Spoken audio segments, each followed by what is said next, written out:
नमस्कार, आप देख रहे हैं आर हिंदुस्तान न्यूज। आनंद सक्सेना के साथ कानपुर देहात से खास खबर।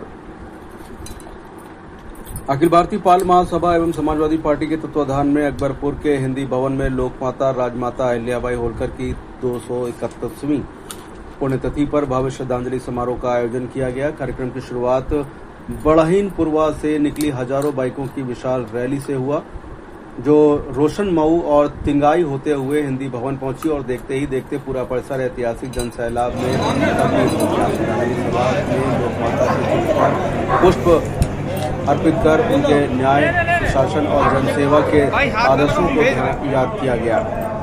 मुख्य अतिथि व सपा प्रदेश अध्यक्ष श्यामलाल पाल ने सरकार को घेरते हुए कहा कि आज किसान, मजदूर, नौजवान और महिलाएं परेशान हैं। जनता अब केवल भाषण नहीं, बदलाव देखना चाहती है। उन्होंने दावा किया है कि आगामी चुनाव में अखिलेश यादव के नेतृत्व में सपा की सरकार बनेगी, जो पीडीए और सभी वर्गों को न्याय दिलाएगी। विशिष्ट अतिथि राज्यपाल कश्यप ने कहा कि अहिल्याबाई की विरासत सामाजिक न्याय और समानता का संदेश देती है। कार्यक्रम आयोजक व पूर्व सांसद राजाराम पाल ने कहा कि उमड़ी भारी भीड़ लोकमाता के प्रति जनता की गहरी श्रद्धा का प्रमाण है। समारोह में सपा जिला अध्यक्ष अरुण कुमार, बबलू राजा, पाल महासभा के जिला अध्यक्ष अमर सिंह पाल, पूर्व एमएलसी दिलीप यादव सहित भारी संख्या में पदाधिकारी, कार्यकर्ता और क्षेत्रीय लोग उपस्थित रहे। सभी लोगों ने लोक माता के आदर्शों पर चलने का संकल्प लिया। फिलहाल आप सुरक्षित रहिए, जुड़े रहिए आर हिंदुस्तान से। नमस्कार।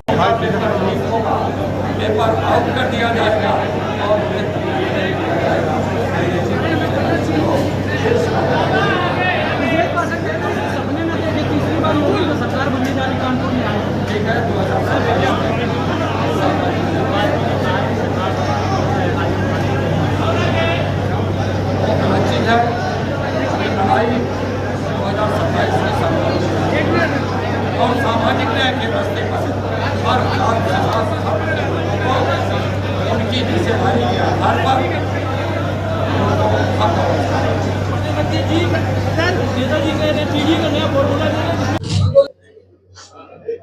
लोक माता न्याय की देवी अहिल्याबाई होलकर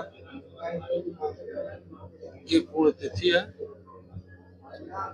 और इस पुण्यतिथि के अवसर पर पूरे प्रदेश से नहीं, पूरे देश में न्याय की देवी की पूजा हो रही है।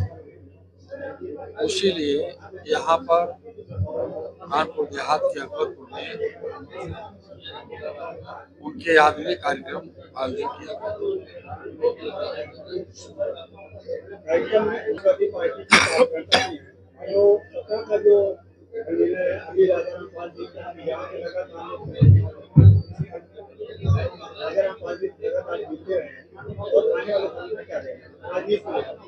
देखिए, राजाराम पाल जी बाबा साहब डॉक्टर अम्बेडकर जी के विचारों और डॉक्टर लोहिया के विचारधारों पर चलने वाले व्यक्ति हैं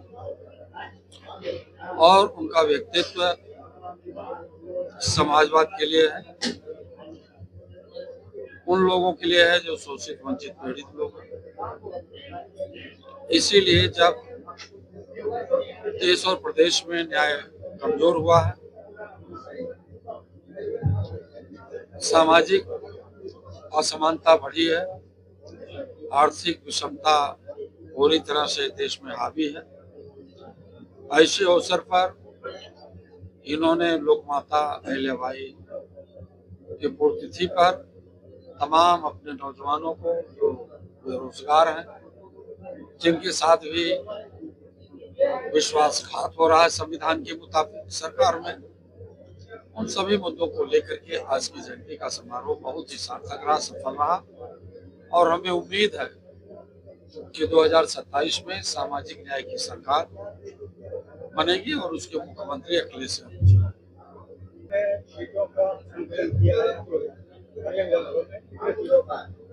हमारी जो समीक्षाएं हैं, हमारे जो कार्य हैं, जिस प्रकार से जनता में आक्रोश है, जिस प्रकार से डबल इंजन की सरकार में दमनकारी नीतियां हैं, उन सब मुद्दों को लेकर के हम लोग जनता के बीच में हैं और 300 प्लस के पार सीटें समाजवादी पार्टी की आएगी, पीडीए की सरकार बनेगी। जेएनजी आंदोलन के बाद विपक्ष जो है सरकार पर और लगा रहा है और वो कह रहे हैं कि चर्चा करिए। अभी कल अमित शाह का भी बयान आया कि चर्चा करिए, विपक्ष अगर इससे पीछे हट रहा है तो क्या कहेंगे? हम जेएनजी के उन सवालों पर चर्चा कराना चाहते हैं जिनको 2 करोड़ नौकरियों का वादा किया गया, लेकिन जब वो अपनी कड़ी मेहनत से पढ़ाई लिखाई की, परीक्षा की तैयारी की तो उनके पेपर लीक कर दिए गए। ऐसे जेएनजी बेरोजगार नौजवानों के साथ समाजवादी पार्टी सदैव खड़ी थी और भविष्य में भी खड़ी रहेगी। जेएनजी आंदोलन के बाद समाजवादी पार्टी के जो कार्यकर्ता जो युवा लोग हैं उनकी क्या प्रतिक्रियाएं हैं, कैसा आप? उनकी प्रतिक्रियाएं हैं कि भारतीय जनता पार्टी हटाओ और समाजवादी पार्टी लाओ। बस 300 के पार। सपा का मैनिफेस्टो नौजवानों को रोजगार, किसानों को उनकी उत्पादन का मूल्य, मजदूरों की मजदूरी का बढ़ावा, खेतों के किसानों के खेत में सस्ती बिजली, पानी सस्ता, पढ़ाई सस्ता, दवाई सस्ता, रोजगार उन्हें उपलब्ध हो सके, नौकरियां मिल सके, यही सब मुद्दे समाजवादी पार्टी की है, जिसको 9.5 साल उत्तर प्रदेश की सरकार, 13 साल के लगभग 12 साल केंद्र की सरकार में जनता पूरी ठगी महसूस हो रही है कि हमें इन सरकारों में कुछ नहीं मिला। केवल मिला है तो नफरत मिला है, जात धर्म मिला है, लेकिन जात धर्म से देश नहीं चलेगा, संविधान से देश चलेगा, लोकतंत्र से चलेगा। सपा की क्या योजनाएं हैं, क्या? सपा की बड़ी योजनाएं हैं जो भारत के